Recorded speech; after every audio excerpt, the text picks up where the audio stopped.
game, cause see the boxing voice. Get a picture right here.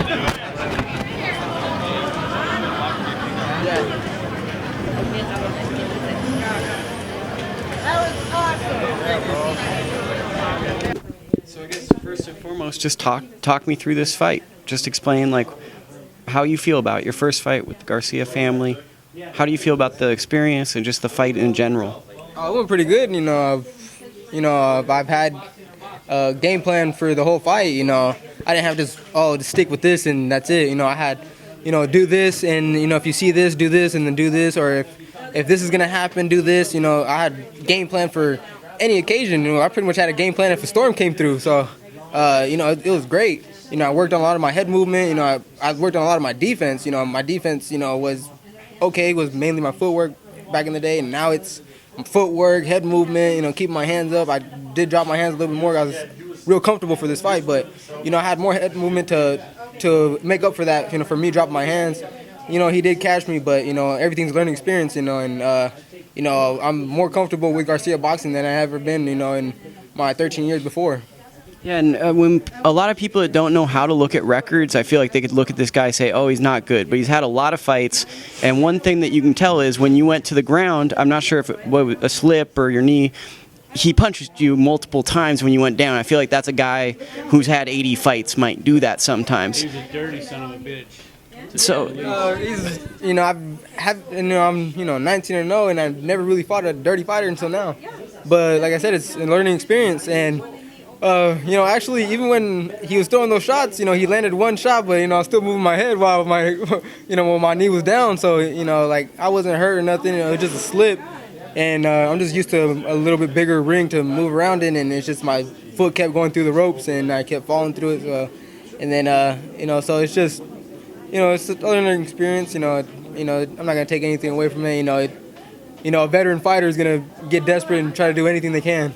were you surprised though? Because I feel like as a human being, when there's a code of ethics in boxing, you might be surprised when someone's throwing like 8 punches. Well, it was like more like 3 or 4, but it was still like enough where you're like, dude, stop. You know what?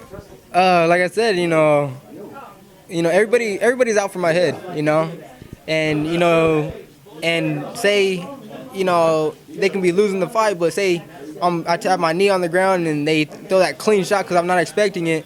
It can wobble me and there goes the fight. I'm trying to get my balance and he can take me out. So like I said, he's getting desperate. He's a veteran. He knows little tricks and sneaks and all these things.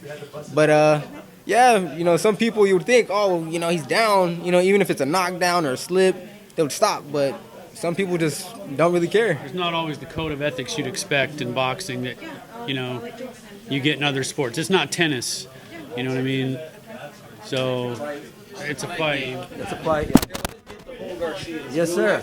We don't just have to do Tino. So No, I like no. interacting with everybody. So. Good, thank you.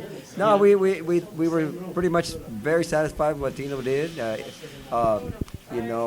He came in 6 weeks ago with Garcia Boxing, and most of the time a guy comes in with Garcia Boxing, it takes a long time to learn what we're trying to implement in the fight.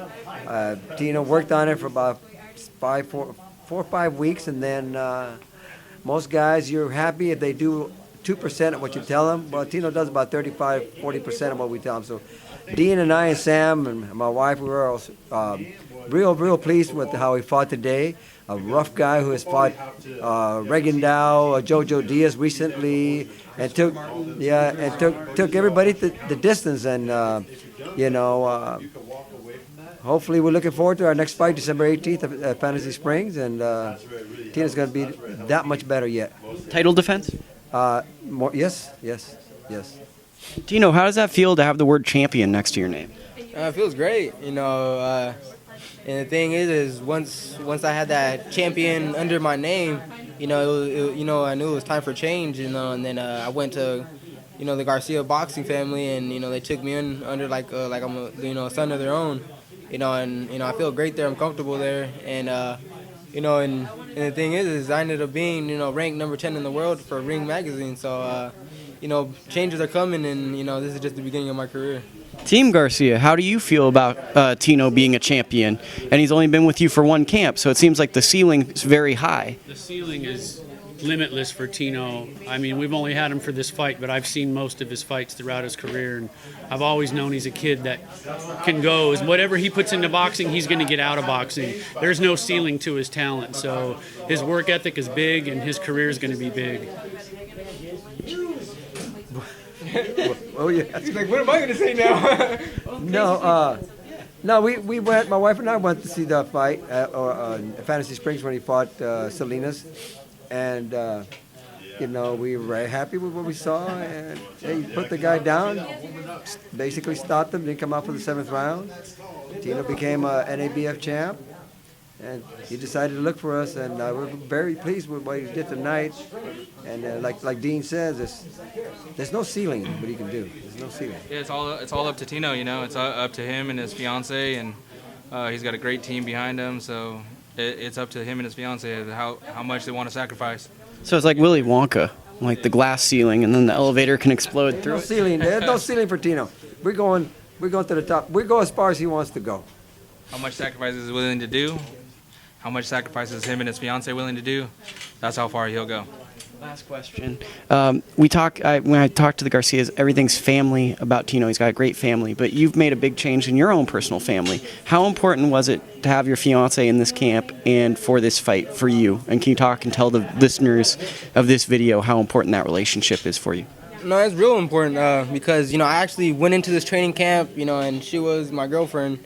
And then I think it was maybe the first or second weekend, and I proposed. So it was, most people, they propose, and then they get to spend all that time, with their fiance or do whatever they want. And, not me is I proposed, and, I did my weekend, and I went back to training camp. And then I did my training camp, and I came back for the weekend. So it wasn't like I had my time, it was. She knew what she got into, and she's a huge supporter of the career, so she knows everything, all the the struggle and everything that goes through it.